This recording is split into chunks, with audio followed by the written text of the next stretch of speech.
Reimagining Success, Episode 82. You're listening to Reimagining Success, the podcast where we help you reimagine your future, designing a life and career beyond the 9 to 5 that allows you the freedom, flexibility and fulfillment that you've been dreaming of. I'm your host, Anna Lundberg. Now, let's get started on those dreams.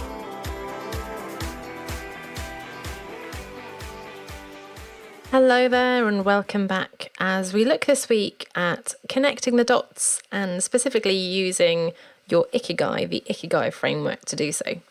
Now, we were talking about taking control of your career even in uncertain times a couple of weeks ago, and then we looked at the identity crisis that comes with such a big career move, whether you've been made redundant or the nature of your profession means that you're having to end your career at some point and go into something else, or you're choosing to redirect your energy in a new direction into a new sector to start a business, whatever that looks like. And as part of that, managing that identity crisis, of course, part of that, and we talked about this last week, is to craft a new identity, and it's partly for your own confidence as well as to be able to navigate this next phase, to work out maybe what it is you'd like to do instead, and also to build that new brand around that, to maybe start creating content, to start reaching out to people, to start positioning yourself in a new way. And it sounds dramatic to craft a new identity. We're not talking about becoming a different person. But what you'll find when you do this exercise is that actually you already have these skills and interests and facets to your personality, to your experience. It's just a matter of uncovering those and connecting them together. So first, I dug into the actual quote from Steve Jobs because I tend to misquote him, I think. I tend to talk a lot about connecting the dots with my clients. And so let me just give you a brief excerpt of his Stanford address, and it is the following. So he said, "You can't connect the dots looking forward. You can only connect them looking backward. So you have to trust that the dots will somehow connect in your future." Now, the bit that I tend to focus on is connecting the dots looking backwards in the sense that, I look at my different experiences and I weave that together into a story. So whenever I'm interviewed on podcasts, and I've done many guest interviews, it always makes perfect sense. I weave this story of, I studied this and I went into that and then I discovered this and now look, I've woven it all together and it all makes perfect sense. However, of course, as the second part of Steve Jobs' quote says, you can't actually do that when you're looking forward. So when I was going through the experience, I wasn't thinking, I'll do this job, even though it's not really what I want to do, because it's going to open these doors and then allow me to do this other thing. And I'm going to discover coaching and then I'm going to piece that together with that, and I'm going to take this opportunity even though it's not what I want to do long term, because that's going to lead to, and so on and so on. So there are those two really interesting aspects to connecting the dots. One is looking backwards and weaving that story together, crafting that new identity. And again, it's not necessarily a new identity, it's just a new way of looking at your existing identity, crafting that identity, building a personal brand and navigating the next phase of your career. But there's also this future navigation of jumping on opportunities, following your curiosity, trying things out, saying yes, and then seeing where that takes you, trusting, having the faith that it will in some way lead to something wonderful. And it might not be exactly what you'd imagined. It might not be the perfect vision on your vision board, but it's definitely taking you closer to something that is incredible. So that's connecting the dots. And the framework I want to use to help you do that is the Ikigai. And I've talked about the Ikigai a lot. It's something I did a workshop on in my Facebook group, a 5-day workshop, I think a couple of years ago. It's something I use with my clients all the time, but I realized I don't actually have a resource available to you. And so I thought, let's talk about it on the podcast. So I came across this concept of Ikigai in a TED Talk by Dan Buettner. He was talking about his blue zone research all around living longer. And I think the talk is called How to Live to Be 100 Plus back in 2009. So that was an interesting project that he was working on. And Okinawa So the Okinawan Islands of Japan were one of those blue zones where people were living longer. And he posited that one of the reasons was this idea of Ikigai. There's a book as well by Hector Garcia. In fact, I'm sure there's plenty of books, and most likely you will have seen this graphic, the Venn diagram of Ikigai, floating around in some form on social media. You may even have seen the graphic that I've developed myself. So what is your Ikigai? Well, your Ikigai is, again, a Japanese concept. It comes from the island of Okinawa. It's the reason for getting out of bed in the morning, your purpose, your why. And all these concepts, of course, are very much interrelated and very powerful. So if you remember that Venn diagram from school, you have, on the one hand, a circle, which is what you're good at. So those are your skills and your strengths. You have a second circle, which is what you love, your passions, your interests. The third circle is what the world needs, and the fourth is what you can get paid to do. So again, what you're good at, what you love, what the world needs, and what you're paid to do or can be paid to do. Now, I think this is a really powerful framework to use, and I'm sure there exist various versions of this, but it's a powerful framework to look at where you are today in that diagram and where you want to get to and what it would look like if you were to get to that magical space in the middle where you're ticking all those boxes. So first, where are you today? And if you can pull up, and I'll put it in the show notes, you can pull up the framework that I've created, or you can just do a quick Google search and have a look, so you can just visualize it in front of you. But let's say in my corporate days at Procter & Gamble, I would have been probably in the space between what you're good at. So I had skills and experiences from my time in marketing on the one hand, and then I was getting paid pretty decently living in Switzerland, and I didn't have a lot of outgoings and so on. So I was in what you might call the profession space. I'm good at it and I can be paid for it.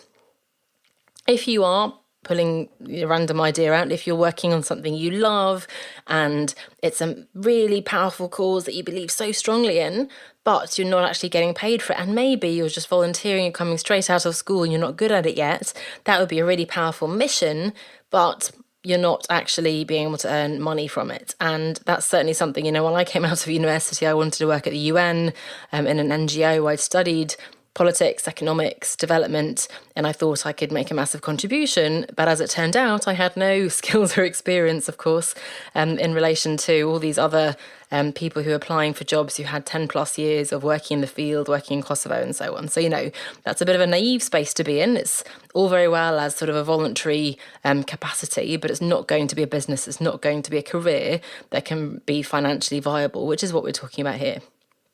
So again, what you're good at, what you love, what the world needs, what you can be paid for, and starting out with mapping out where you are today on that diagram, and then you can see what it would look like if you were to get to that space where you actually ticked all of those 4 boxes or circles. So let's just go through each of those one by one. And what I'd encourage you to do is either grab a pen and paper and sort of jot this down as I'm talking to you, or probably most powerfully, you can listen a second time and then pause me and work on this. Certainly if you're driving or running or whatever it is you're doing right now, you can come back later when you have time and really sit down and do the exercise, because that's the purpose here. So you may have come across this framework before, but the power comes in actually sitting down and doing this exercise. So first, in terms of your skills, I want you to really think about your hard skills on the one hand and soft skills on the other. Now, let's not get caught up in the semantics or the exact definitions of these words. It's just to guide you on slightly different ways of thinking of things. So your hard skills will be most likely things you've been taught. They're probably job-specific, role-specific. You've maybe learned it from a training or from school on the job, and it's something, that's sort of unquestionable that you can quite easily prove, take a test, and boom, look, I've got this skill. Your soft skills are the things you might expect to be sort of on a job description, in the sense of collaboration skills and teamwork and communication, all those things, right? So those are incredibly important, but they go beyond the specific job. So it could be pitching, negotiating, presenting, whatever else that might be. So the softer skills that aren't necessarily tied to a specific job. And in fact, those are really powerful because they can be very transferable to other jobs. When you're doing this, think beyond the job title. Think beyond the obvious job tasks and try to elevate it, try to raise it up to that kind of higher level of what is it actually you're doing. So not just, okay, I was doing social media posting, but no, I was, coordinating the team, I was leading the project, I was making sure everyone hit the deadlines. I was creatively doing this, that, and the other, right? So really think about what it was you were doing in your current role, in your previous roles, and so on, and also in your hobbies. And finally, your personality strengths. So what are people always saying? Oh my gosh, you're so good at this. What do you find comes really easily to you? And you see that maybe it doesn't come so easy to other people. What are your unique strengths that really you shine in? And I know it can feel like if something's really easy, then it's something that we probably couldn't be paid for, but that's not the case. In fact, if anything, that's exactly where you want to be. You want to be in that flow space where you're really hitting ground running, you're doing incredible work. People will value that and will pay you for that. Just because it's easy for you doesn't mean it's easy for other people. So again, hard skills, soft skills, and personality strengths, that's the first bubble. The second one is what you love, so your passions, your interests. And we're not looking for that one true passion that you're going to build your entire career and business around. We're talking about different interests, things that you enjoy, experiences. What would your ideal day really look like in practical terms? Again, thinking of your current role, your past roles, your hobbies, and so on. One thing you can do is, and this is another exercise I take clients through, is to draw a lifeline where you mark all the notable experiences of your life, the moments, the events. And you can, if you want, to do the positive above the line and then the negative below the line. And so it might be that you had this incredible experience in the office, but you want to think about why was it so memorable? Well, it was because I got this award in front of everybody. I was externally recognised. I really, that really felt like it built my reputation and I had been seen for doing this incredible thing. Or, wow, my team were rewarded and they were so happy from this experience. They got on so well. They pulled through this challenging circumstance.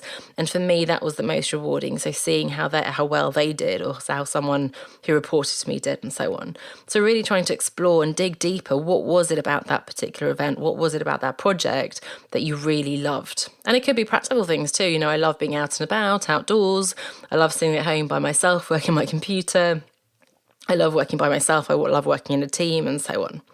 Passions and interests. What do you love doing? Now, the third one is interesting. So what the world needs. Now, you can go big picture. There are more causes than ever that matter, more problems to solve than ever. Whether it's, human rights, animal rights, women, children, the environment, ocean plastic, there are so many things you could get your teeth into and that you maybe believe passionately in.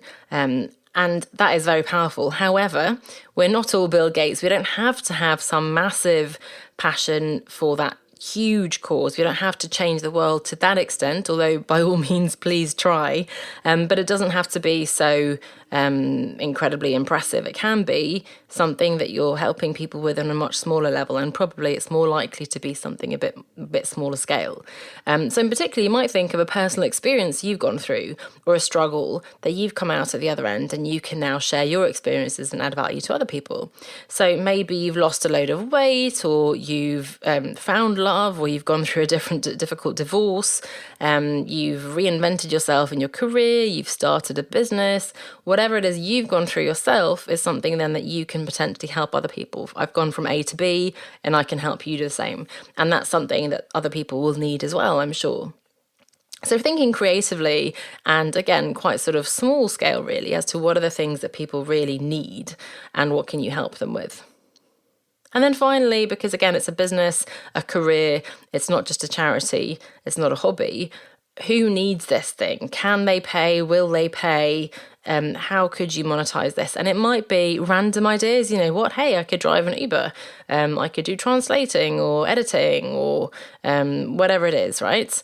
Or it could be, and more powerfully probably, it could be linked to other things. So, okay, directly related to what I was doing before, I can definitely be a digital marketing consultant. There's a market for that. I have the experience and so on. Or it could be, I have the passion for this. There's definitely a need for this. However, I don't yet have the skills and so on. So you can see there's a gap there. But thinking broadly, brainstorming, exploring what you can be paid for. And so those are the 4 circles. And what I want to really emphasize here is that we're mind mapping this, right? So grab a big piece of paper, do it by pen. You can also find a free mind mapping tool online. I've done that sometimes, but probably pen and paper is the most sort of visceral experience of really getting things down.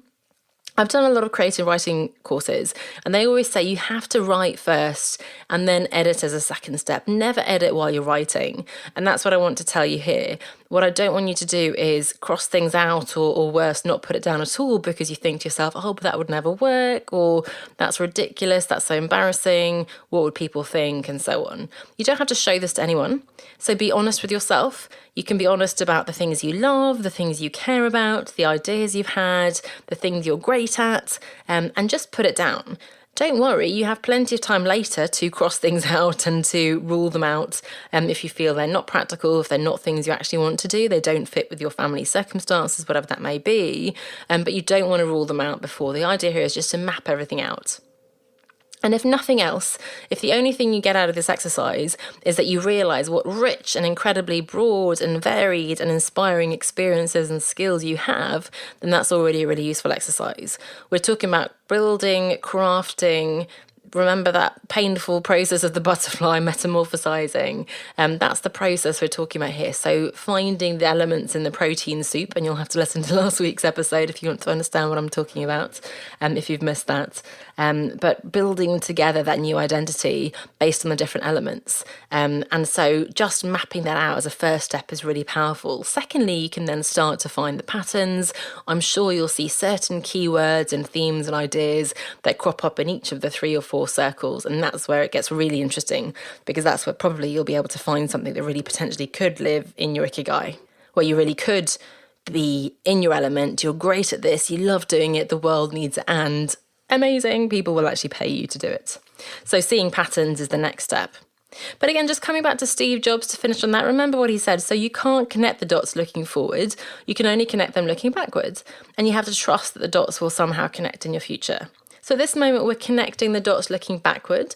We're looking at your skills and experiences and expertise and interests and ideas that you've had to date. Next step will be to take a bit of a leap of faith, because we simply cannot know exactly where this is going to lead us. So there's always a bit of a balance between the big picture vision, having that clarity and purpose and certainty and conviction that this is where you're going, on the one hand, alongside the flexibility and adaptability and readiness to take opportunities that might come along, even if you don't know exactly where they're going to lead. So I hope that was an interesting introduction, perhaps, of Ikigai, or maybe you've come across it before, you just haven't done the exercise before. So again, I'd really encourage you to go back, listen to it again, grab a piece of paper, map out, and again, don't censor yourself, don't edit. First, just get everything down, leave it for a bit, and then see what you come up with, what patterns you might find. So I hope you find that useful. Again, that's finding your Ikigai, and remember that idea of connecting the dots in a creative way. So going beyond just the job descriptions and so on to really find the rich experiences and nuances beyond the label of what happened to be on your business card or on your LinkedIn profile or CV, your job title. Thanks so much for listening. I'll see you back here next week. Bye for now. Do you feel like you're just not where you want to be professionally and you're ready to reimagine a life and career outside of the corporate 9 to 5? I can help you get clarity on what exactly it is you want to do instead, overcome your fears and mental blocks to finally take action, and help you manage your time, energy and priorities through the transition.